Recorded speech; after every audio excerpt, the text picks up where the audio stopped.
Jilly Bean. It is so nice to be back doing another episode of Fine-Tuned Females with you. It's so much fun, and we've got so much to talk about. What do we want to talk about today?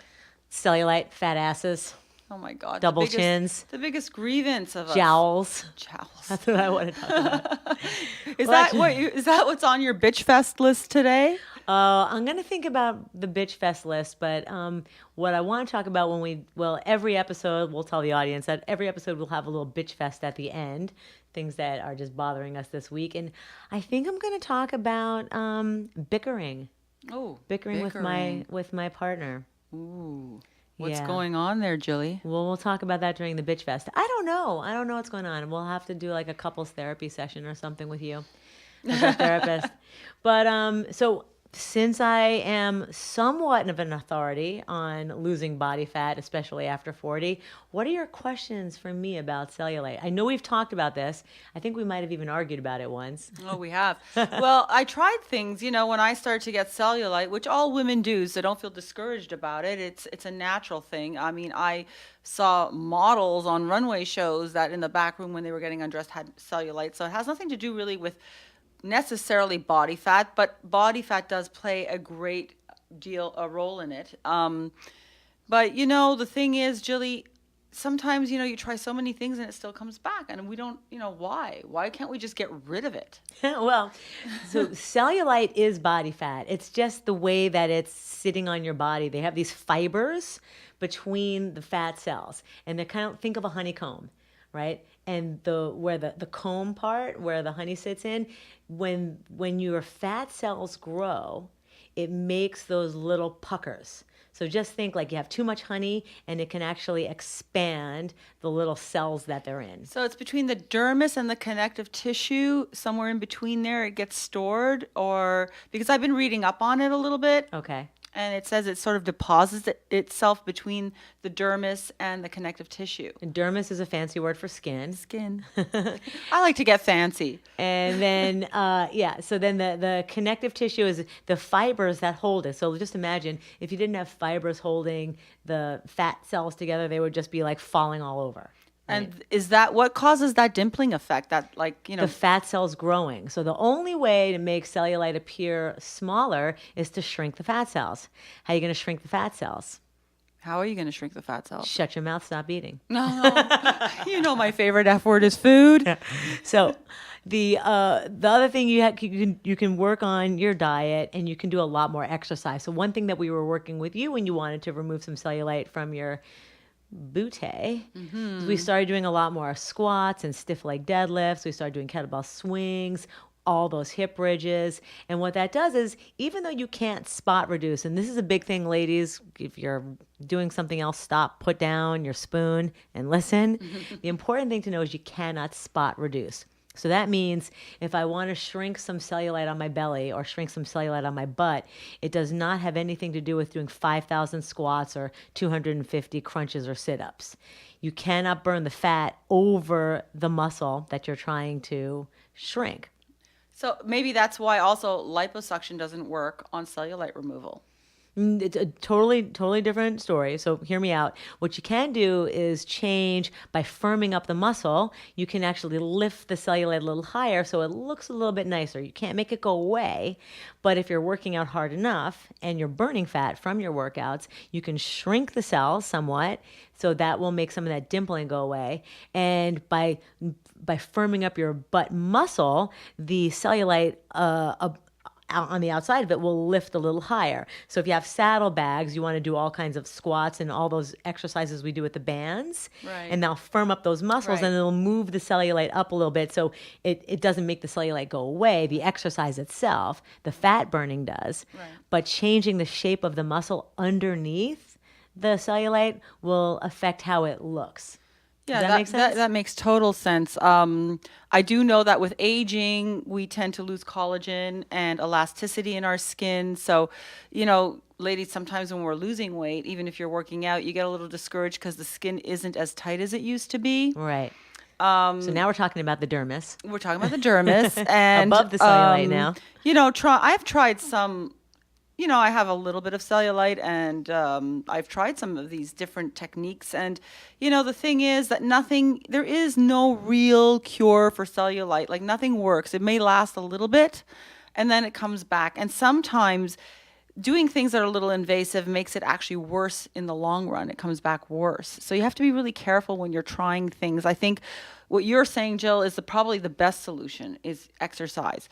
Eat less, exercise more. Right, and your muscle. I mean, that's Mother Nature. Mother Nature is giving you things. Mother Nature is curing your things. Yeah. There's a lot of technology. There's lasers and injectables and but I don't think there's anything that is really going to last. It's all temporary. It's Band-Aids. It's very temporary, very much Band-Aid, unless you make sure that you keep a really solid diet, a fat-reducing diet, and you keep up a really intense exercise routine. There are a couple of cool things that you can do. You tried some skin cream that's supposed to firm up cellulite. You tried something that has like coffee in it or something, a stimulator. What caffeine does is it dehydrates. So it dehydrates a bit of the fat cells is what it says it does. I don't necessarily see a big result. I tried a cream that was actually warming up the skin. Mm-hmm. So it looked good. But you know what it was doing? It was just causing a little swelling. So it was covering. It wasn't actually, once that wore off, it was back to normal. So it was fluffing up. It was the fluffing area. up. Exactly. Yeah, so that's what what's it called? Endermology? Endermology, thermage. Right. So what those do, so you know how you said that those were like fibers between Yes. or that were holding the fat cells together. So what those do is they stretch out the fiber. So imagine a really thick elastic band. Right. And this thing sucks onto your butt cheeks and just Right. sucks it out. Right. And it stretches out those elastic bands, those fibers. And so it gives you the appearance that the cellulite is gone, because cellulite is really just a type of appearance of body fat. It's still same kind of body fat that you have everywhere above the muscle, not the same as visceral fat, but the fat that's above the muscle and below the skin. All it's doing is changing the appearance of it by stretching out the fiber. So that's why that's temporary. Right. But then did you try those injections? I mean, Yes, I forgot tried something. It's sort of like Kybella injections, and they're supposed to sort of, I don't know if I'm saying this correctly, melt down and break down the fat in your body. And it's also, these injections have a lot of vitamins in them too, some B vitamins and whatnot. So they're not really that harmful to you, and they do work. But again, 6 months later, you're back to square one. So did it work for you for 6 months? Well, what You it got did, those shots in your ass? I got some shots in my ass, I didn't know and that. then my thighs blew up, and it took about a month for them to come down. Wait, what? You got shots in your ass and your thighs blew Well, up? my thighs and my ass area where I got the injections done, I got, they said you would have some swelling. Well, I really swell up. I got thunder thighs, and it took 3 weeks for those to go away. Wow. And then I looked smoother. But that again, 6 months later, I'm convinced that some of that stuff actually may have shrunk fat, but caused more dimpling in other areas, which is really, I got more of unevenness, denting in my skin. Okay. And, I'm being super picky because I'm looking with a magnifying glass and, very What did conscious. your husband say? He doesn't notice. He didn't even notice? Oh, he didn't That's a waste. notice. Okay, so how much did that cost? Let's tell people. Oh, that can cost you, it's usually $500 an area. Oh, wow. So you Yeah. did 2 areas? So You did 2 areas, $1,000 of $1,000, shots, yeah. And your thighs blew up. Everything is $1,000 to $2,000 no matter what you do. Okay. Well, There's no except such thing. exercise Exercise. and diet. Diet will save you money. Diet will save you money. Now, if you're looking for that, you can definitely save a few. Definitely, starving is a really good way. It's a very good way to because save money and lose weight. You look good.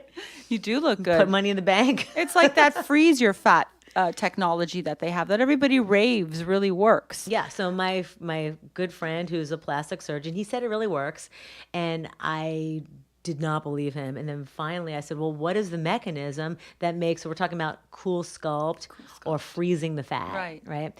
And so this, I don't know how much it costs. You might have asked one of your doctor friends About about it. $600 an area. And when they're saying an area, it's not like, oh, my whole stomach.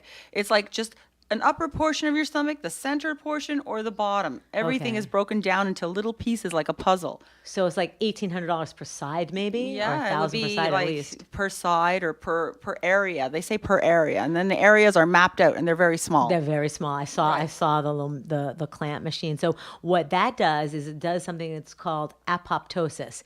Apoptosis is cellular death. So my plastic surgeon friend said it actually kills the fat cell. So How what's could that not be dangerous? There's got to be a negative and a positive, a yin and a yang to all these things.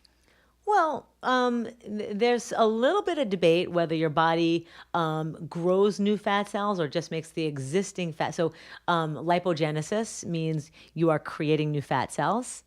And then and apoptosis is killing a cell or a cell killing itself. It's committing cellular suicide.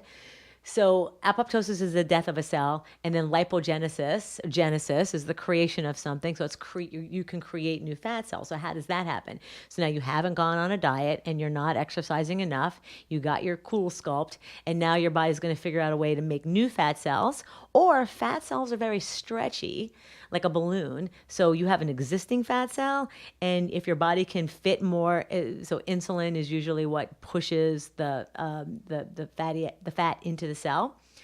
It can make that cell grow. So either you're going to grow an existing cell, or you're going to make a new cell. My doctor was telling me that when you do freeze the fat in one area, because it does kill these fat cells and it kills the cells, that you can never get fat in that area again. Now, I'm not sure how that would work. I'm not sure, because if Your we fat can, will never grow in that area again because something has killed inside of you to not be allowing it to grow there again. unless we can have lipogenesis in that area, I don't really know. So Yeah. that one I'll have to actually get the answer on. I know I asked that question and no one really gave me an answer, because there is some debate about how lipogenesis happens. Are you creating new fat cells in the same area where they existed? So I heard yes and you heard no. Right. You heard once it's gone from that area, it's gone. It doesn't come back. And I did not hear that. Which I find hard to believe, I because if find you that did your hard to entire believe. body and then you ate what you wanted, you have to get fat somewhere. That's right. Here's an interesting fact. Factoid. Fact. Is if you do lose weight, let's say you had a treatment done on your face, some skin tightening treatment or collagen building treatments, anything that is sometimes injectables. When you do lose weight, it actually creates the effect of you losing that treatment, meaning that your skin will droop again quicker and that treatment will be less effective that you just had. What? Yeah, my doctor just told me that because, I have a problem with injectables that my metabolism is fast, so everything wears off much quicker. Or if you exercise a lot, Mine wears off right. really fast. Well, same thing if you lose weight. If you lose weight, the effect of the injectables and the treatments that you do, laser treatments to your face, they actually wear off a lot quicker and you don't get the same result. Oh yeah, so definitely, the more exercise you do, the Right. higher your metabolism Right. goes. And the fat that you lose. Because, we actually want to have fat in our face, but not in our bodies as we age. Exactly, and that is the impossible thing for me. That is like my big gripe, is that I'm very, very lean from my workouts. When I gain a little bit of weight, I look a little bit better. People always ask me, when I gain like 3 pounds, people say, "Oh, did you lose weight?" I'm like, no, I gained weight, but it's probably because I look a little younger when I have a little bit. So there is that dichotomy that all women ask me. They're like, I want to keep the fat in my boobs, I want to keep the fat in my face, but I want to lose the fat in my butt and my It abs. doesn't work that way. It doesn't work that way. You can't spot reduce. You can't pick where the fat cell is going to burn off Funniest from. thing is the places that you have the least amount of fat will show the most. So your face doesn't have as much fat perhaps as your booty. And thus, when you do lose the weight, you get very gaunt, more lines come out. And, your booty may not show anything because you're going to first lose it and show it more in those areas, your neck, every Well, part what I that's found- thin-skinned. What I found to be true is that we lose weight first in the place we gain it last. So let's say you're apple shaped and you gain your weight in your stomach first, then you gain it in your hips, and then you gain it in your arms. A lot of people are apple shaped, right? So you're going to lose it first where you gained it last in your arms, then you're going to next lose it in your hips, then you're going to last lose it in your stomach. You're saying So your body's like programmed like a computer? It's just what I have found. No one has proved this. There's never been a clinical trial on this, Wow. but the first place you gain it is the last place you lose it. So that's why women who are apple shaped they're always apple shaped. Right. Makes sense. Yeah. I mean, I could see that happening. And women who are pear shaped are always pear shaped because they lose Right. it in their hips last. So, that's another thing. Some women will take the fat from their bodies and they'll inject it in their faces to plump up their faces, and it doesn't necessarily always work. It may not always be symmetric on your face because, fat might position itself differently even though it's been injected in a certain place. And it also wears out as you fluctuate. If you lose a couple of pounds one week because you're sick or you had food poisoning, all of a sudden your face could be a little lopsided because that fat actually, yeah, and actually something my doctor told me because I was inquiring about fat injections. Okay. I said, well, maybe I should just take my body fat and put it in my face because one doctor was an advocate of that. He actually discovered that technology. And so I asked around. I always like to ask around, Jill, and I have to have 1,000 opinions before I plunge. That's right. So there was a lot of pros and cons that I never thought about. Fat is fat. So injecting it in your face when you lose weight is the first place you're going to lose it. So it may cost a lot of money to do it. And it's a bit of a procedure because you basically have to get liposuction a little bit. And they can actually store the fat. They can keep it in like a refrigerated area for you so that you can get touch-ups done. But it's just definitely not it's not definitely a long-term solution. It could be for some. It's all very dependent on your metabolism, how fast your metabolism, how much you work out, how much you lose and fluctuate with your weight. I don't like this lopsided business. I know. Well, that's what he said. He said it could settle, and sometimes it may. In some cases, one side of your face might burn more fat than the other, which is really odd. Yeah, because you can't, that's what I was saying. You can't spot reduce. You can't pick where in your body fat's going to burn from. And also you could have little lumps because it might deposit itself somewhere. You can't control what's going inside your body. And fat is something that you can't really control where it's going to go. Right. So the answer is Restylane. Restylane. Restylane and Juvederm. So we've done that. I love it. I mean, I'm doing it once a year. I did it for my birthday this last year, and then I did the year before that. So I did twice. I love it. I metabolize fast because I work out so much, so that makes it wear off a little quicker. But I'm going to do it again, like in January for the beginning of the year or for my birthday, and then I'm going to do the one where you can actually get some Restylane in your eyelids. Right. I'm excited. That's for that very one. good for hollow eyes, like people that don't have enough fat on their upper eyes. But if you do have droop on your upper eyelids, you don't want to do it because it weighs it down more. So if you have fatty lids, because I have droop, but it's droop from no fat in my eyelid anymore. That's skin, right. Because I burn the fucking fat off my eyes. I mean, you got to be careful with how much you lift. I lift so much, I burn the fat off my eyes. Well, look at those arms. I'm a fat burning machine right off my eyelids. The bigger her arms get, the droopier her eyes get. Oh, that fat burning. Yeah. Fantastic. Now, if I could just burn it right here. Why can't we just have everything the way we want it? We work so hard at it. It's always a pro and a con. You do something here, something else falls apart. Okay, so let's talk about that. Why does it even matter? Like, why? I mean, there's probably women listening right now who are like, why do you give so much of a crap? I mean, if you live in Minnesota, or Iowa, you're covered up, in heavy clothes most of the year anyway. People are going to see that fat for a couple of months, and by then it's winter again. Because it's media. It's everything you see on pictures, on social media, on advertising, magazines, Instagram, all these things that look so perfect, and then you feel bad about yourself, which is like they're just poisoning your mind. I feel much better since I stopped reading fashion magazines. I have to say, I read that study that was like 10 years old now. And as soon as I stopped reading fashion magazines, I felt a lot better. Well, look, and now I have Facebook. Now that fashion makes me feel trends bad. changed because, exactly. So then that got replaced with Facebook. You go onto other people's pages or Instagram pages, like, Instagram poison for me. Exactly. Instagram so poison. that just replaced the fat. It's even worse because these are not even models. Like they're people that are, I guess they must be touching things up because you've got that photo touch-up apps and things that you can do to make yourself look really great yourself now. Yeah. But I think, trends change in fashion. I mean, in the 90s, it was these very anorexic heroine models that we called them, the ones that look very gaunt and skinny and like 12-year-olds. And that's when I had the opposite body. Right. And I remember in the 80s, when you look at movies in the 80s, you'll notice the girls are, they're healthier looking. They were more robust looking in a way of more athletic looking. And then when you're going into the 90s, everything had to be sort of skinny and skeletal like. And today they're promoting plus size models, and that's becoming en vogue. And that's the must. Those are the runway models of today. They're coming out. I looked at that one girl you sent me. Do you remember her name? Oh yeah, She it'll come was to me. Of course, I'm having a moment of a senior yeah, moment, senior moment right now. a I menopause moment. a menopause moment. Ashley Pause. Graham. Ashley Graham is one. Yeah. Yeah, and she was. What I liked about her is that she was really athletic. She didn't look huge. She's got a lot of badonkadonk, Yeah. but she was athletic. I saw her boxing and But working out with a badonk trainer. badonk is considered very sexy and I very understand. appealing. I see why she's making the big millions. Right. Yeah. So, and they're using her, like I think Dolce Gabbana, she did the show in September, and so they're using these plus size models because I think there's been too much body shaming, and that's a big faux pas now. Yeah. In the So fashion world. in the fashion world, and even listen, it all started with bullying at school and all sorts of things. I mean, all this is coming around full circle. It's becoming unacceptable, just like the whole Me Too movement about being harassed. It's a faux pas, unacceptable. You don't go there anymore. Yeah. Well, in the gym world, there's sirens.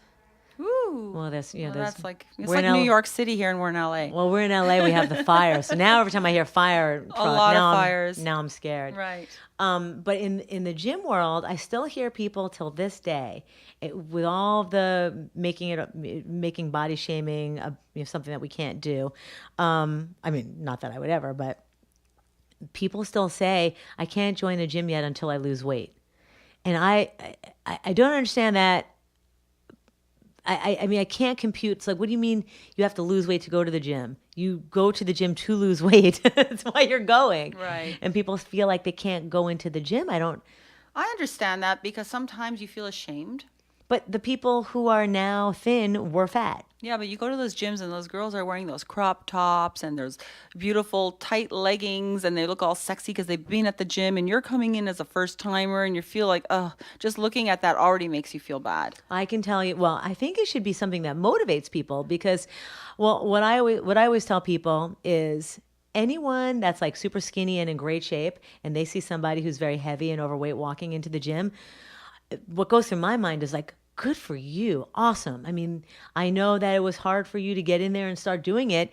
And I can see the look on these women's faces who are very overweight and going into the gym. I can see their self-conscious wheels spinning in their head. Right. And, I try not to, say anything, other than like, hi, Right. because you never know how someone's going to take something, Right. especially if they look at like me and they think, oh, you skinny, ripped bitch. Yeah, exactly. What do you know? Right. I don't, but I was fat. I mean, I was. You were fat?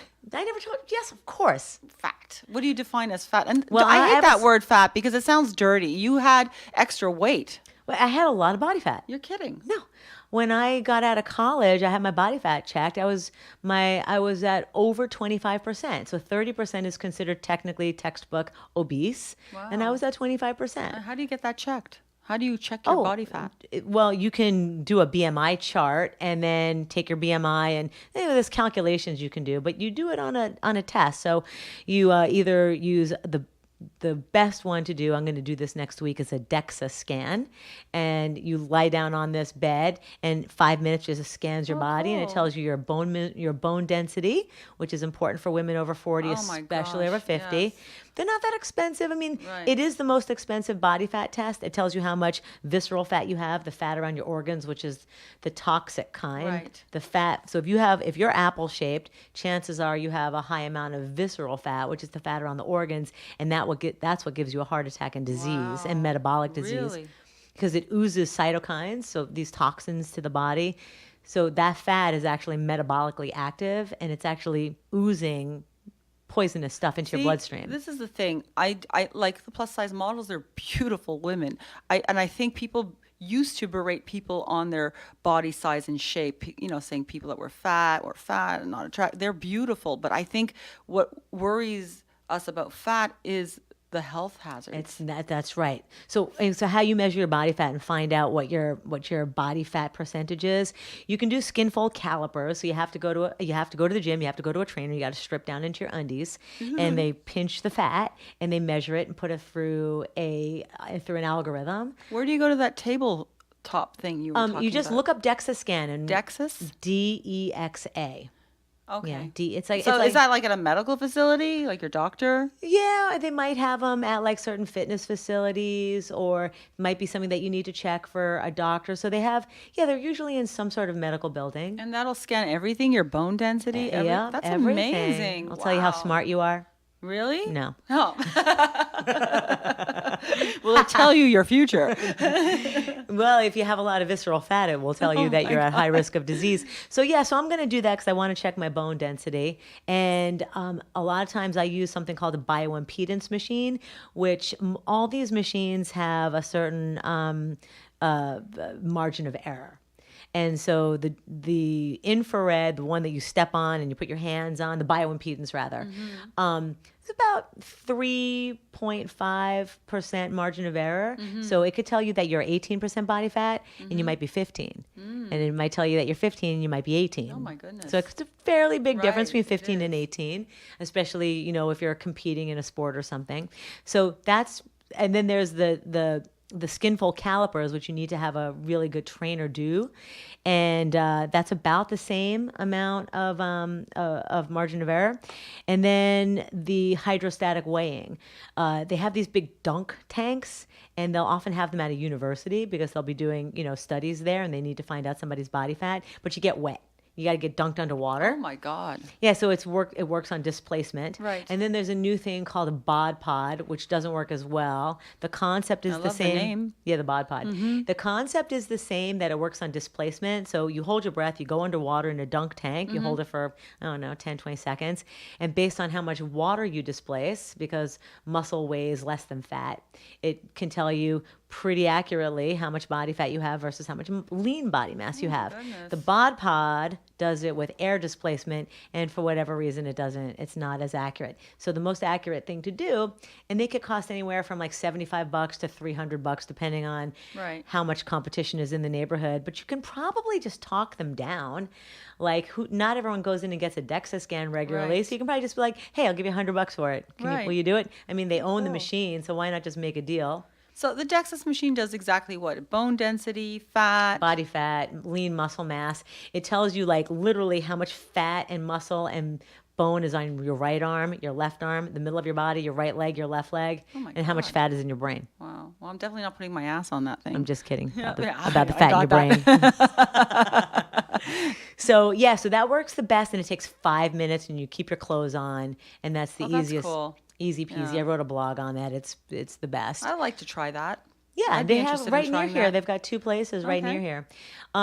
Yeah, so everything in life is negotiable, any price, right? So I would just say, hey, I'll give you $50 or $100, or maybe you can ask a technician, hey, I'll kick you some money to Oh, do really? the DEXA scan. That is really cool. Yeah, so it's a really good idea to know what your body fat percentage is. And then, there's a lot of research on, the pros and cons of body fat. So, right, we don't want to shame people. We want people to go into the gym and work out, even if they feel like I they mean, don't why look is good. it so important that we as human beings have to be so judgmental over everything and have this perception? Like, where does this all stem from? That, this is considered acceptable, this is considered correct, or this is considered beautiful. My parents. Your parents? That's right, they started it all. They did. They poisoned you. Sorry, Right.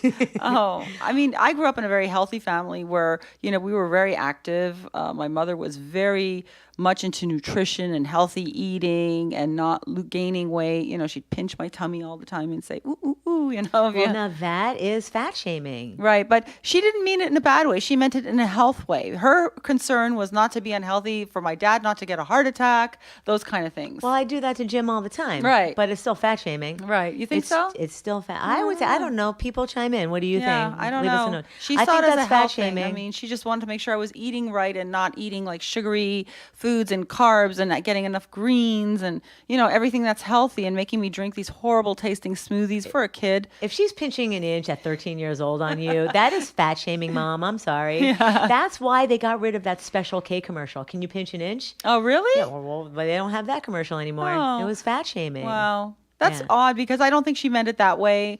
But I guess, yeah, I mean, She didn't mean it that way, but it technically is, and it gets stuck in your head. It was a joke, right? Yeah. Yeah. Her thing was nutrition, just to I make can sure pinch we're like eating 5 healthy. inches now, but it's all wrinkles. Pinch some I got sag. 5 inches on my neck. You can pinch some sag. Turkey neck. How about some sag shaming? I could pull my whole neck out. Like a turkey. You could get a second neck. Maybe. See, we can laugh at these things, though. That's great. But I was, when I say I was fat, I mean literally I had 25% body fat when I started working out, and that was done on a bioimpedance machine, so there was a little bit of give or take, but I didn't have much muscle. I had a flat butt. I always had biceps. That's just genetic. Like how your muscles take shape is genetic. How some women have very long calves, and they call those. Right. Like they get fat around the ankles and stuff. Right. It's genetic. There's nothing you can do about that. Right. I have what's called short tendons in my biceps, and that makes the muscle pop out because long tendon. The long tendon pushes the muscle out. Oh, interesting. Yeah, so it makes my muscle pop. Really? It just genetic. It just happens to be how the connective tissue took shape. I personally don't think I have muscles in my arms at all. I was born without them. I've seen your triceps. We had those little puppies showing for a while. Yeah, for a while. You had back muscles for a while too. We I can was get the those only back. kid in elementary school who couldn't do the chin pull-ups. I would just hang there and practically cry. But I could certainly pop out 100 crunches like there was no tomorrow. You have strong abs. But hanging chin-ups are actually really good to just hold. It's an isometric contraction. No, I wasn't hanging up my chin. I was hanging with my hands up in the air. That's a good stretch. Hanging. Yeah, it was a stretch. It's really good for your back, actually, to do that. It actually lengthens your spine. And I'd see these other kids with ease just pulling up, and I just couldn't do it. So I'm convinced I don't have muscles in my arms. Well, again, this is a genetic thing. It has to do with your shape. So you're narrow in the shoulders, wider in the hips. I'm wider in the shoulders, so we're opposite. So it actually is based on your physiology. Right. And if you're, is that you scratching that? No, that's my dog. Oh, the dog trying to get in. So if you're wider in the shoulders, it's actually easier to do a chin up than if you're narrower in the shoulders. Right. And then if you're heavier in the hips, the gravitational pull is more on the bottom. So it makes it harder to pull something up. Wow. So it's just totally it's so much of this is genetics. I mean, the cool thing is like the body shape that you have and where you store your body fat and how your muscles take shape are something you could just blame on your parents. Right. Well, there you go. It's all your fault. It's not your fault. It's your parents' fault. Exactly. It's who they I married. can blame somebody. Thank you. You totally I don't have to take it all on myself. And then people have a really hard time losing weight. Usually it's because they have a family history of it. Both their parents are overweight, and then their parents are overweight, and then you can inherit. We actually have obesity genes. So we talked in our last episode about 23andMe a little bit. So you can have several transcriptions of an obesity gene and that you got from both sides of your family, and then, it's going to be harder for that person to lose weight, and it's just genetic, but it doesn't mean you shouldn't be healthy. So that brings us back to the models. Right. Are they unhealthy and overweight because their families are overweight, or did they cause it themselves? Because you can have obesity genes and live a lifestyle that doesn't turn them on. Now that's called epigenetics. We'll talk about this in this is much more scientific speak. Right. But so let's say everybody has maybe one or two. But these models, like some of them, they may be heavier set, but they're actually in really good physical condition. Yeah, they're so athletic. My question about that is we have to look at their parents. So is their mother and their father both overweight, and then their parents overweight, and then it's just genetic? I heard it skips a generation. Is that possible?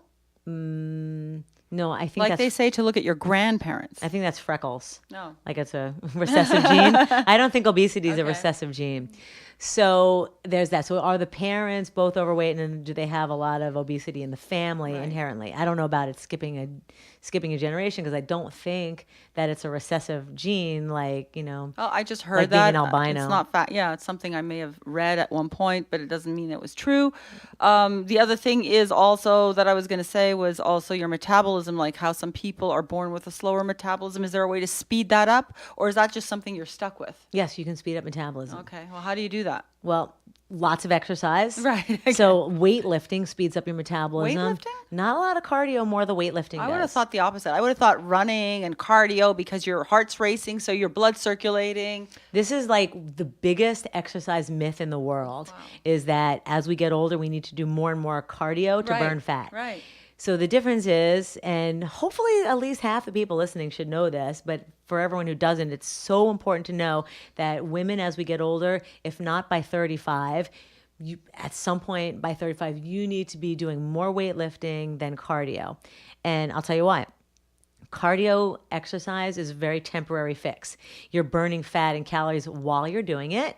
And then when you stop, your body goes back to its normal metabolism. That's called the afterburn, Okay. or in fancy terms, the EPOC, the excess post-exercise oxygen consumption. Oh, la-di-da. Fancy. So your EPOC, or your afterburn, returns very quickly back to your basal metabolic rate. Okay. Whatever your normal, like Right. sitting here, whatever calories are Right. burning right now. Exactly. You run, do your cardio, sit down, like in an hour or two, you're back to this. Right. Now you lift weights, and you lift weights vigorously. So it's not like 5-pound dumbbells and blah, blah, blah. Yeah. You're lifting weights that are like causing burn. You feel something happening. I call it meaningful. Right. When you're lifting weights that are meaningful. You feel that burn. Yeah. It's painful, basically. I call it, I don't call it painful. I call it painful. In my class, I call it meaningful. Meaningful. Meaningful weights. Make sure pain. those weights are meaningful. And painful. Meaningful as in, this means a lot to me right now. How much more can I handle? Your metabolism stays up a lot longer after a vigorous weight training session.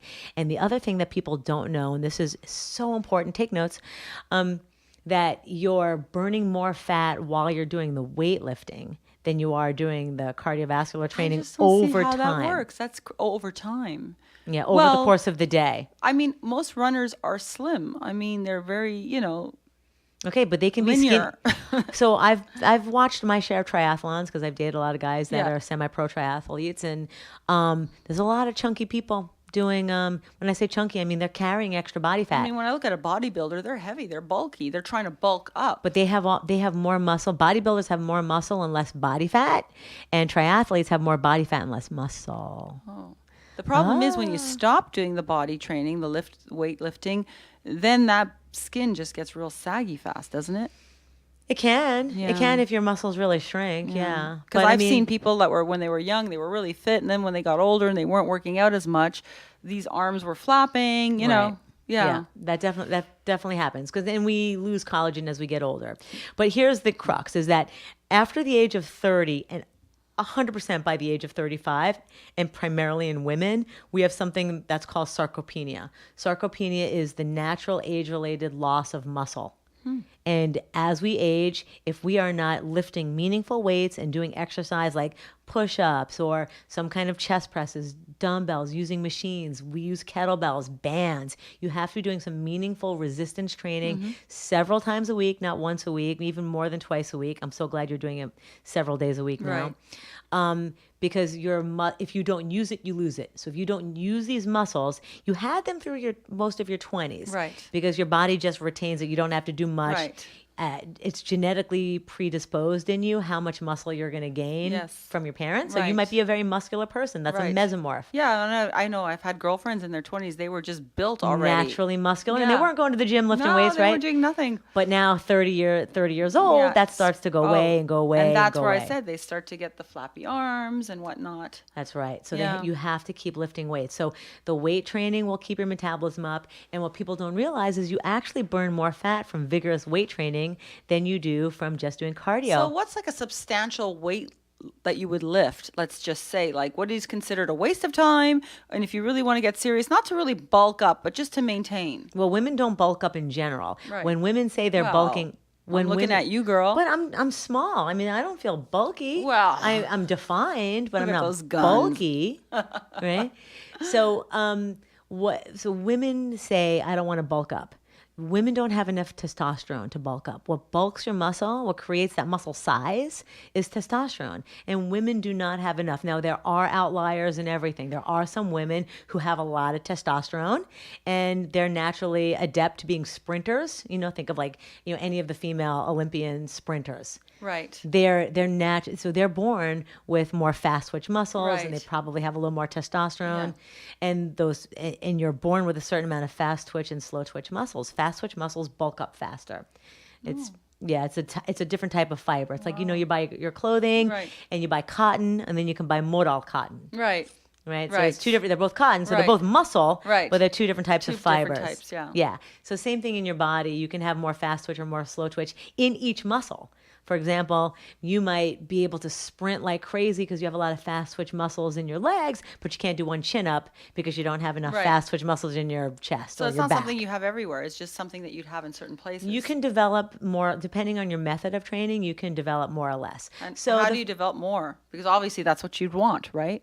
Yeah. So well, it depends. I mean, fast twitch muscles are the explosive muscles. So Right. if you want to be able to like jump more, I always tell women try to jump more because those fast twitch muscles are the ones that puff out a little bit more Right, and they yeah. give you that definition and they Right. take up some of that space and under the saggy skin. So basically, before wearing that mini skirt, do some jumping. Squat jumps, Squat jumps burpees, and all that. If you yeah. have that evening out where you're wearing a short dress and you want to show off your legs. Yeah, or some really fast, heavy squats if Right. you can, Right. with good form. So the fast twitch muscles take up more space than the slow twitch muscles. The slow twitch muscles are the ones that dancers that dance, 8 hours a day, marathoners who run, 4 or 5 hours, Mm-hmm. versus the sprinters who their workout is short sprints of 20, 30 seconds, Right. maybe 15 seconds, Right. the dash. Wow. Okay. So we'll just do a little pickup. Was this up there? No. Okay. Sorry. Sorry. Forgot. So it really makes sense for women to do a lot of weight training starting at the age of 30 or 35 the latest. I mean, it's never too late to start, but if you're 40 and you're following us because you're in our age group, you got to hit those weights because that's going to help you burn more fat. It's going to take up space under skin that starts to sag, and it's going to prevent age-related muscle loss, that's sarcopenia. And do a little bit less cardio as you get older and do more weight training because the weight training can actually replace the cardio, but the cardio cannot replace the weight training. Does that make sense? Yeah, it certainly makes sense. Yeah, It's just something I didn't understand could be possible, but now I see your point. Yeah, because the weight training actually, if you lift heavy enough weight, whatever makes your muscles burn, like that's how much weight you should be lifting, whether you're doing it for time or for reps. Don't stop before the muscle starts to burn. You Right. should be, those last 2 or 3 reps should be like, ugh. Right. Yeah. Like when we do our intervals, you say, oh, it's starting to burn now. Yeah. Like, good, there's still 20 more That's seconds. when I Keep feel going. like vomiting at that point. But that's when it's meaningful. Right. And then if you feel some muscle soreness, that's great. Then you really know that you worked that muscle hard enough and it's going to heal up. It's going to swell up a little. But women are always afraid of that bulkiness. And I wouldn't be afraid of it because some of it's genetic and most of the time it's just because your muscles, while you did a hard workout, swell up a little bit because they're healing from the trauma. And then the fat above it looks puffier. So, Right. so your thighs, let's say if you gain most of your weight in your thighs, you have Right. fat in your thighs. Now we do like a jumping workout and the muscle swells up a little bit. That's just called edema. And now your legs look bigger, but it's temporary. You So know, I wouldn't freak out about it. I always wonder because when my muscles are burning, I'm thinking maybe I'm ripping my muscles inside or doing damage. Is that what's happening? Like, why is it burning so much? Because sometimes I really feel like it's almost injury. Well, Like the next day where you can't move and you're like, oh, it even hurts to sit because my ass kills. And, Yeah. Well, don't get fooled. Some people call that lactic acid. It's not. It's like, it is a type of acid, but you're getting acidosis. So when you're lifting weights or running really fast, doing interval training. So another great way, if you want to do cardio and strength at the same time, Right. is get on a bike and do high intensity intervals. Okay. Or run and do high intensity Right. intervals. So run really fast till your muscles burn. And then stop. Then jog easy. Right. Or walk, Right. and then run really fast and make the muscle burn, and then rest, or at least get the heart rate up really high. And that's also good for the muscles. Anything that makes it burn a little bit.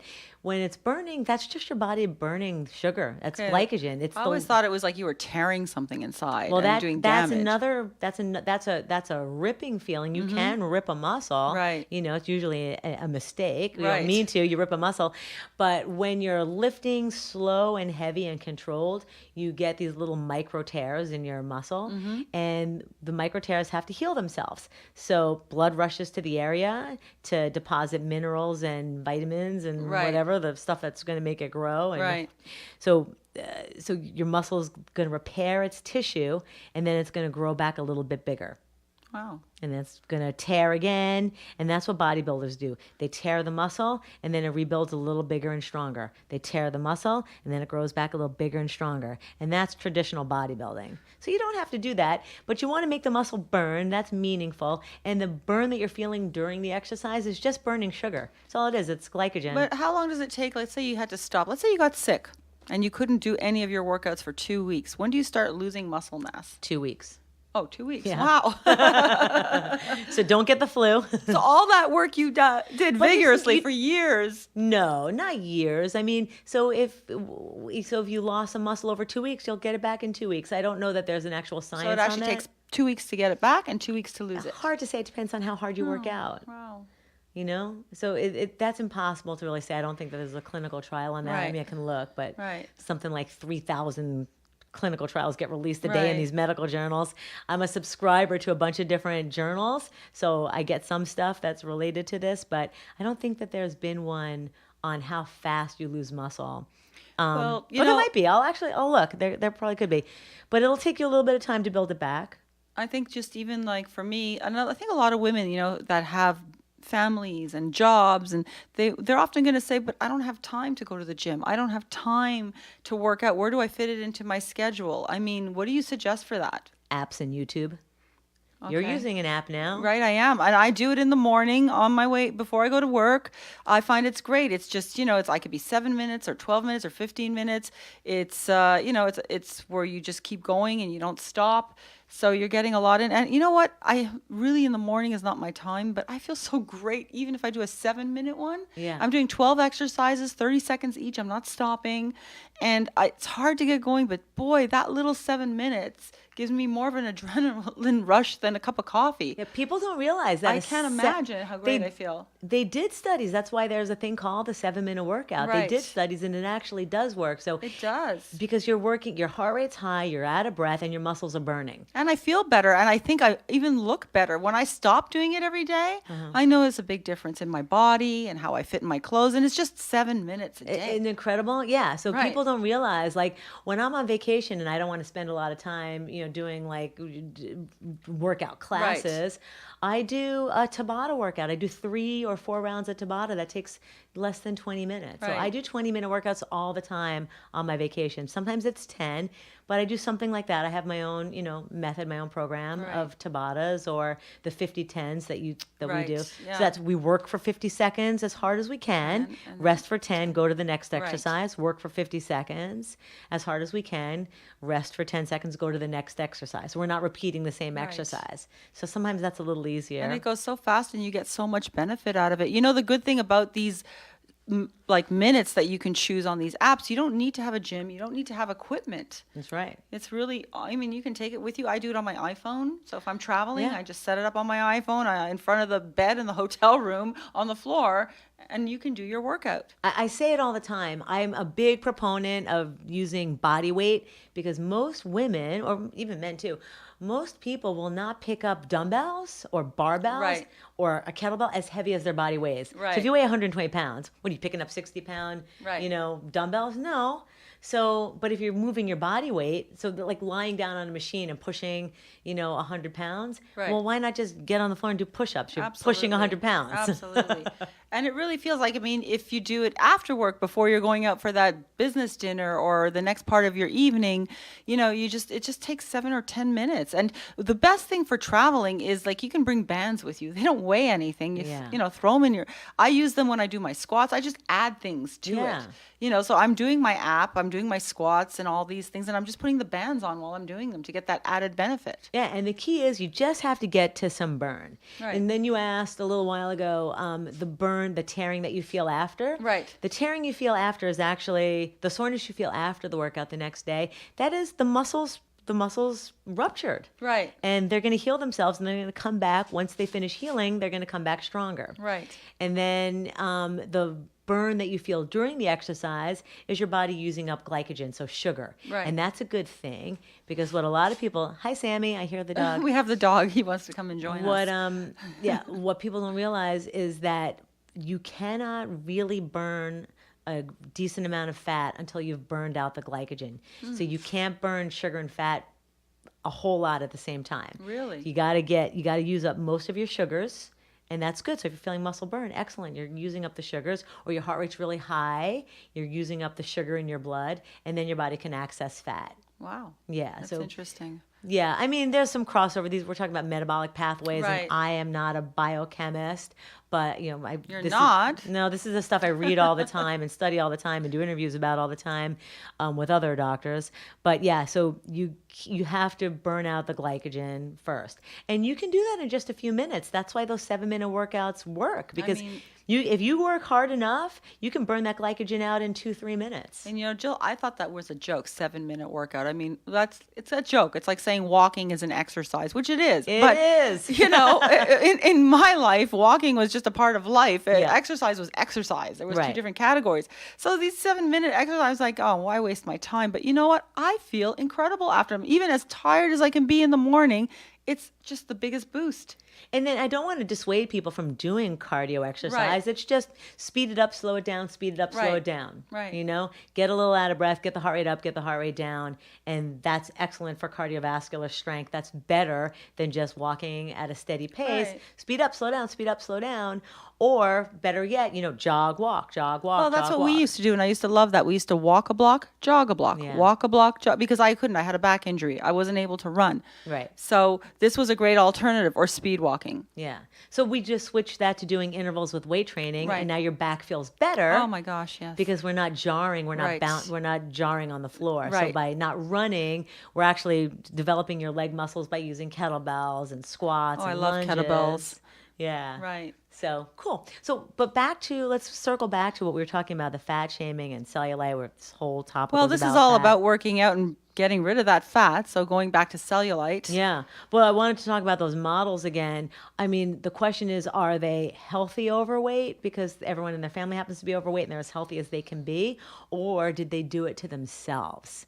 That's the thing is like most of the people in their family are normal weight. Maybe they don't have a lot of obesity genes. Right. But is it their lifestyle, the way they eat, maybe not getting enough sleep, which can cause hunger and cause you to store more body fat?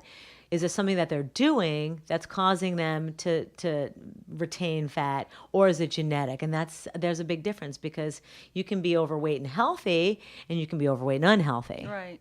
So what are these Well, models? I don't know if you've ever watched that show where people are so heavy that they're actually at risk of dying, the 600 to 800 pound category. Like Biggest Loser or worse, the other No, show? it wasn't a Biggest Loser. It was a medical show, and there was this doctor that specialized in getting them to lose weight because no matter what they did, they couldn't lose weight, but they also couldn't stop eating because they were so depressed about it. So you were talking about a 600-pound person. It was really amazing that the doctor 600 to 1,000 pounders, and the doctors, this amazing doctor, he was.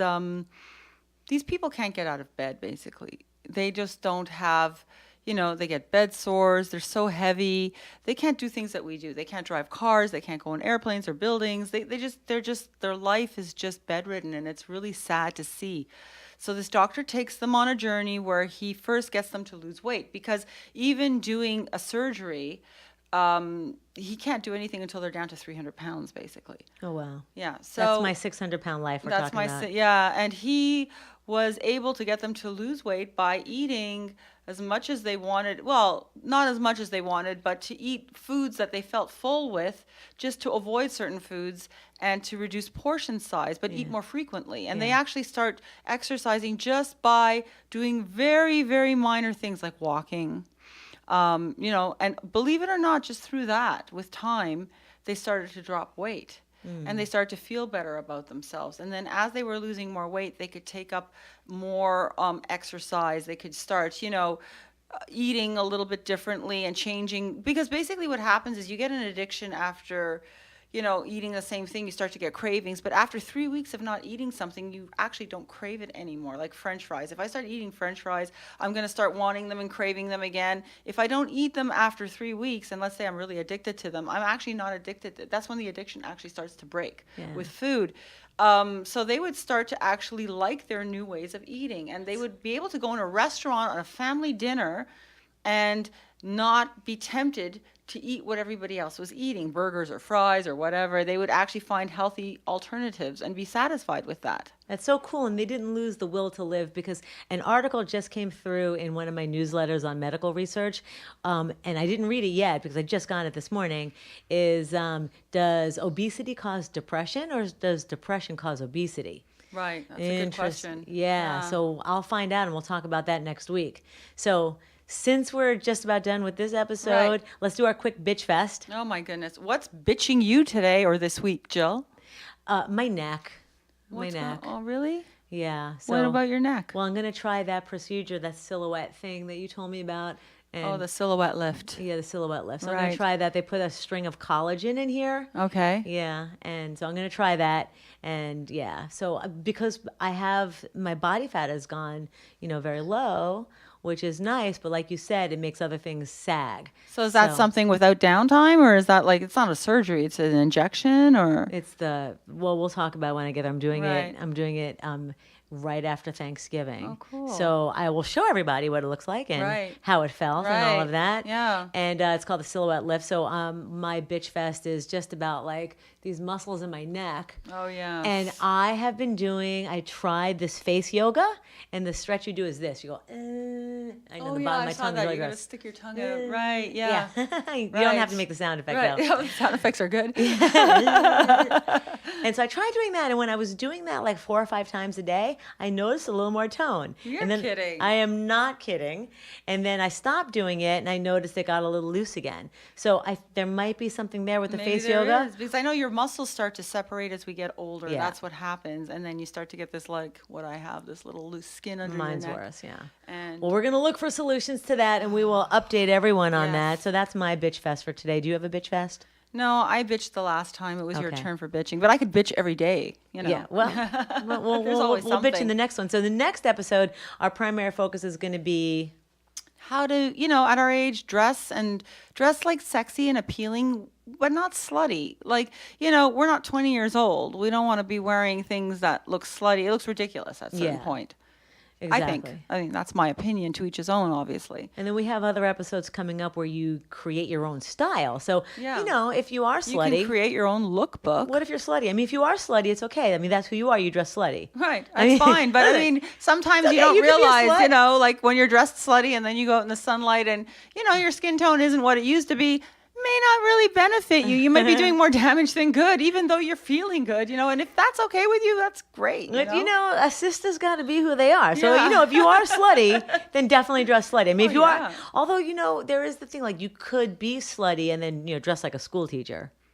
That's right. Or you could be a school teacher and dress very slutty. School teachers can be very sexy too. And they can be very slutty. Right. So, But we'll talk about We're not this. talking about losing the sexy, because no one wants to lose their sexy. Right. Right. Some people might need to get a little more sexy. Yeah, it wouldn't be. Because, what if you it's not a bad feel thing. sexy, but you dress very not sexy? So I think we're going to have to unpack all of this Right. for next week. And then we'll talk about another beauty topic and another fitness topic. Right. And, so those will be TBD. Yeah, some good stuff coming down the pike. So join in. All right. And if Yeah. you have anything that you want us to discuss topic-wise, just shoot us a note underneath this video. And then as soon as we have our email up and running, because this is only our episode 2, you can reach out to us by email, and we are happy to tackle any subject and get on any guests. Yeah, let us know what you think, what you want to know. Yeah. All right. Right. Okay, All bye, right. Tata. All right, goodbye.